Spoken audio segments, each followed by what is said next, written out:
Re-strengthening the previous talks that we've had on the on Islam and modernity and the Islamic status of money and the formulation of the Muslim Commonwealth, we will walk on to today's subject of creating the Muslim World Economic Forum. Historically, the intellectual center of the world between the periods of 800 and 1100 had been Baghdad, and this was a time when we saw that the validity of the concept and the efficacy of the concept of the Ummah, why it was the center of intellectual interaction was because,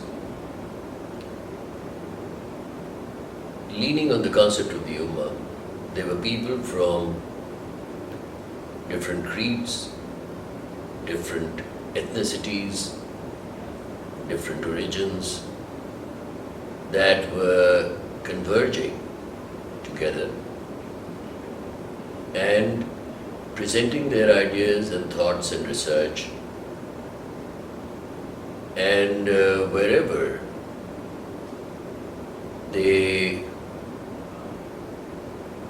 whenever they were doing this, they were interacting with people who would question their thoughts and they had to explain it. And this brought about a synergy that could refine thoughts and processes, and consequently what came into being were the founding seeds, the seeds on which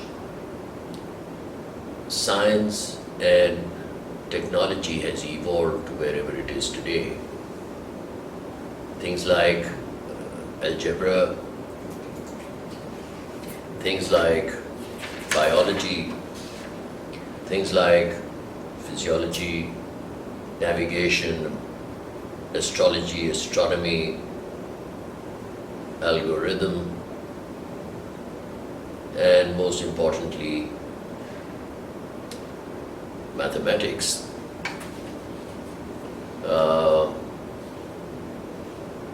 Came into being, and it was a beautiful period of time for human civilization, because ideas were now taking shape into working formulas that set the stage for science to develop, evolve, and bring about innovation into material technology, giving the planet a variety of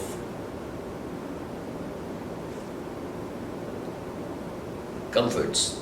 We see in the form of products, we see in the form of processes, in the form of systems that do exist today. Then we transited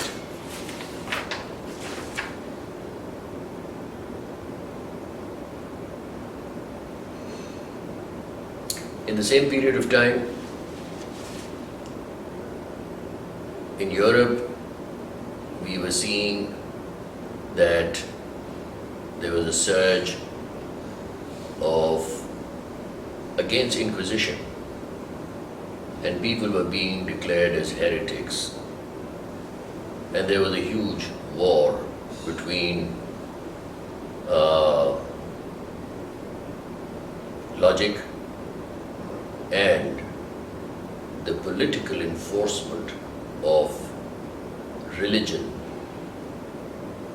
per se on societies, giving birth to atheism, and in tandem giving birth to scientific research that could be adopted as belief. After this particular period of time,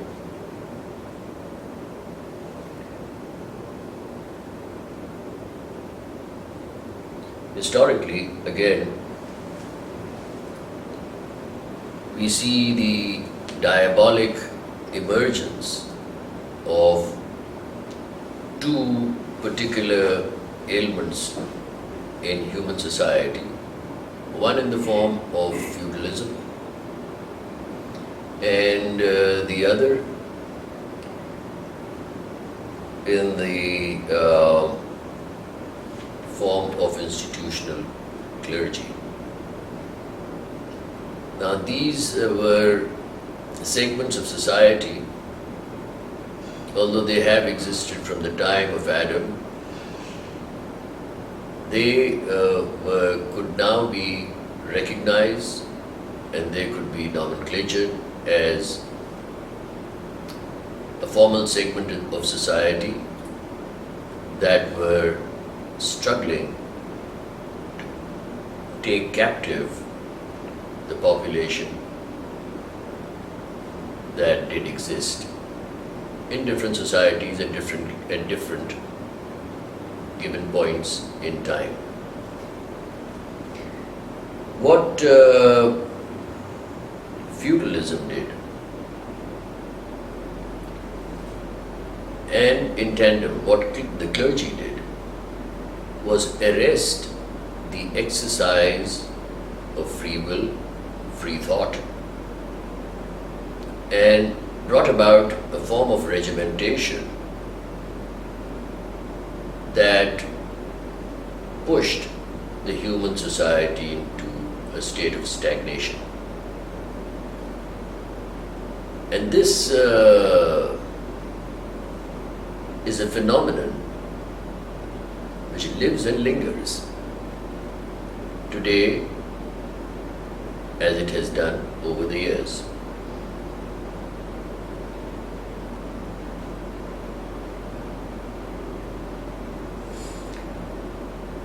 In the same period of time, we also saw the sacking of Baghdad, the intellectual center of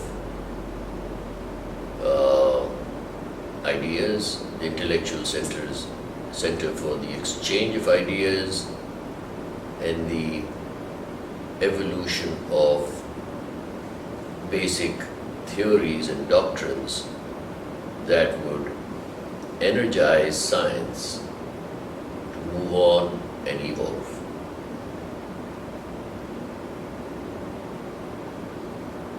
So that was an act, the sacking of Baghdad was an act which can be attributed to,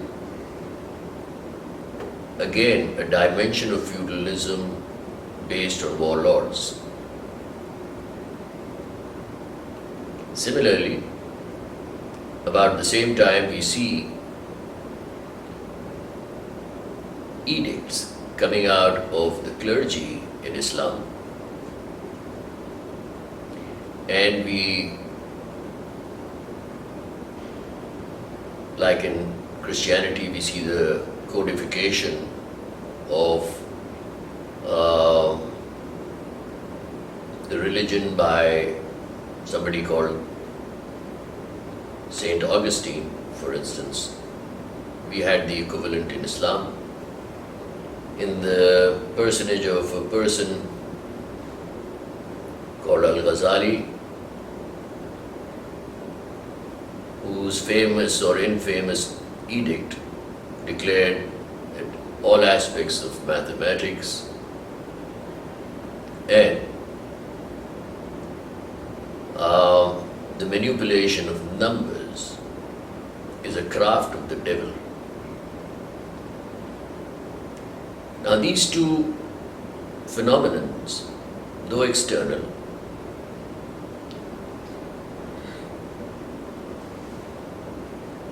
hugely damaged the essence, the validity, the efficacy of the concept of the Ummah. Because the concept of the Ummah really promotes, like a melting pot, the union of intellect from different cultures, from different ethnic and religious backgrounds. And at that particular time, Baghdad was so open that it was not only the people from the Muslim faith, but Christians and Jews alike were interacting freely with each other, exchanging their ideas, their knowledge, and together formulating the seeds both for social high-tech and material high-tech.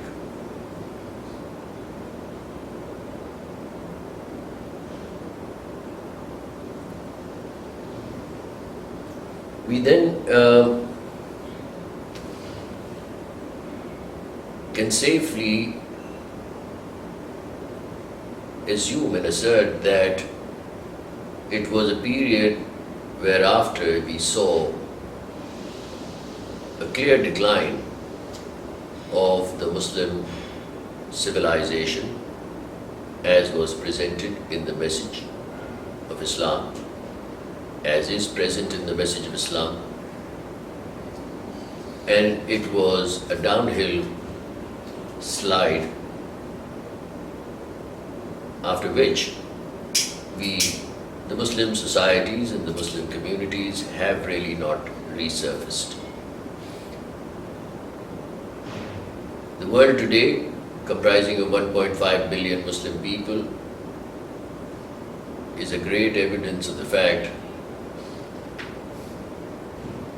that all the evils you can think of exist right here, and there is a total absence of research, of education, of any form of direction that could represent hope for a turnaround.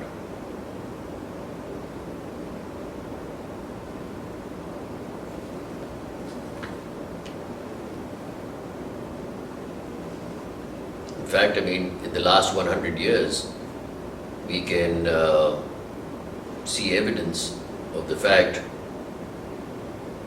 of the decadence which has inflicted the Muslim societies, from only the number of Nobel prizes that have been given out to people of different religions, different ethnicities, different set of beliefs.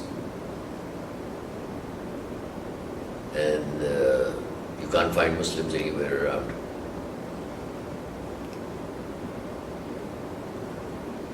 With this background firmly in view,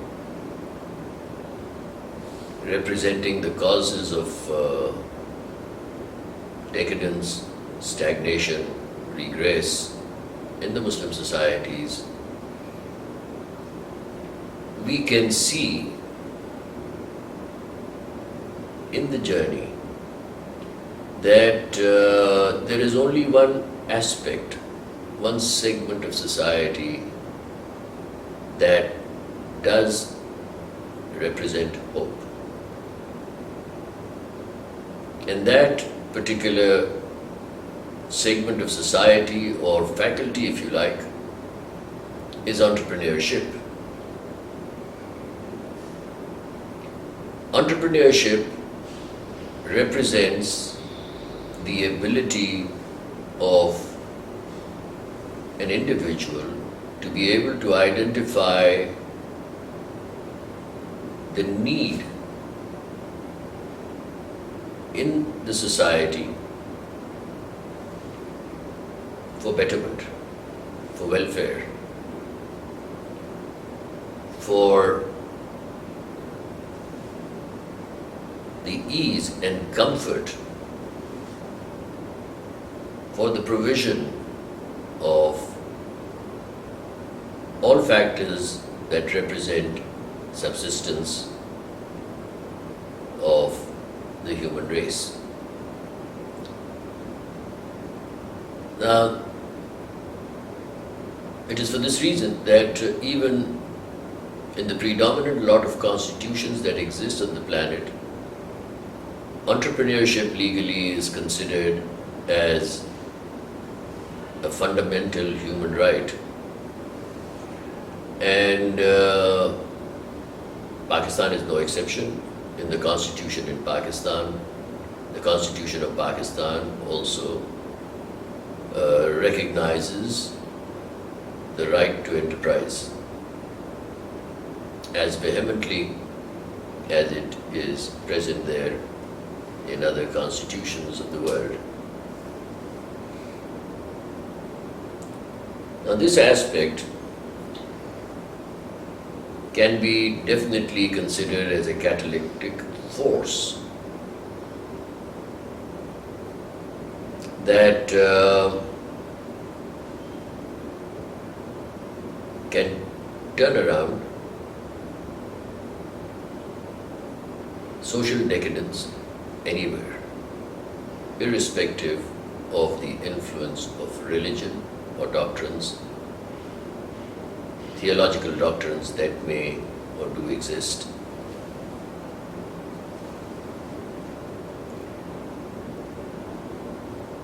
And therefore, enterprise or the right for entrepreneurship cannot be taken lightly and cannot, by any stretch of imagination, be ignored if there is a desire at all for well-being in any society.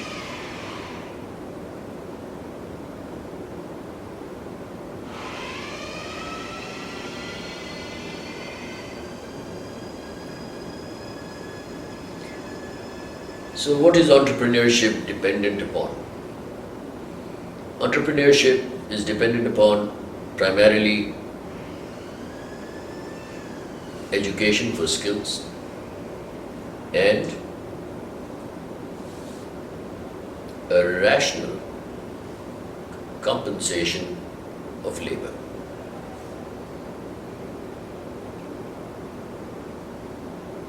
If you deprive a society of education, deprive that society of skills. And when you deprive them of skills, the question of any form of evolution in material or social high-tech is impossible. Similarly, if you deprive a society of a rational compensation of labor, then the will to labor dies. So you have a bunch of very, very lazy, laid-back people constituting a population of any particular society or nation state anywhere.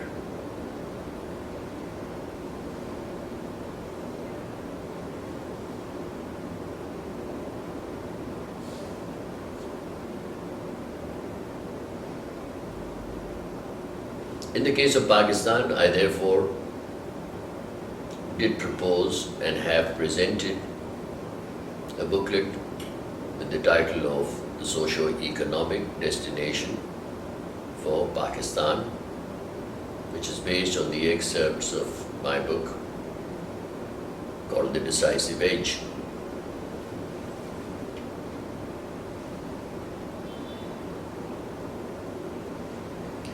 Now with these particular pointers, this precursor, um,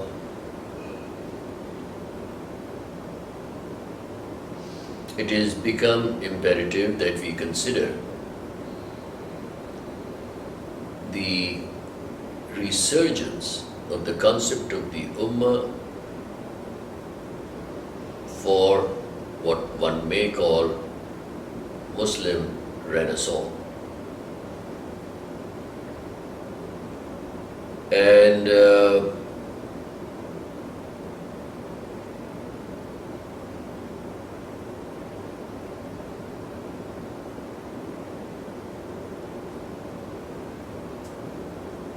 it is with this particular end and purpose that the establishment of a Muslim World Economic Forum, pretty much in line with Davos, be considered for the beautiful valleys of Azad Kashmir, and with an end objective that all factors of production representing land, labor, capital, and enterprise find not only unanimity but a uniform method of management. Be it land, how is it supposed to be managed in Muslim societies? Be it labor, how can they be adequately compensated in rational terms? Be it capital, how can it be made independent of the existing diabolic money management order of the world? And enterprise, how can it be freed from political expediency and political influences that do exist and restrain it? And this, in our opinion, will bring back to the table a time where the Muslim societies will find good reason to re-engage themselves into research and head towards education.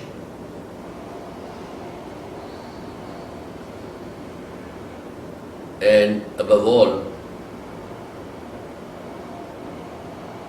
create a commonwealth that can sustain their population of 1.5 billion plus today as they exist on the planet.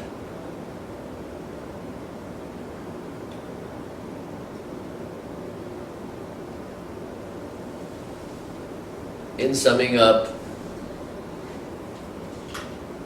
this entire conversation, this entire talk, I had found it necessary that we reflect on the historical background, the pathetic condition of Muslim societies as they are being scavenged today, and identify a roadmap to a destination where resurgence for a renaissance is in sight. It is not unusual in human history to see a turnaround after a bloody nose. And I think in the case of the Muslim societies, this period of a bloody nose has extended way too long.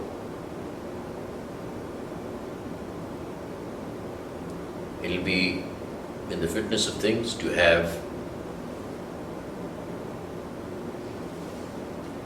the Muslim World Forum, Muslim World Economic Forum set up, and set up with some degree of urgency. And perhaps in the next talk, one can discuss the modalities of the formulation. It is advisable for the governments within the Islamic Republic of Pakistan and in other Muslim societies and nation states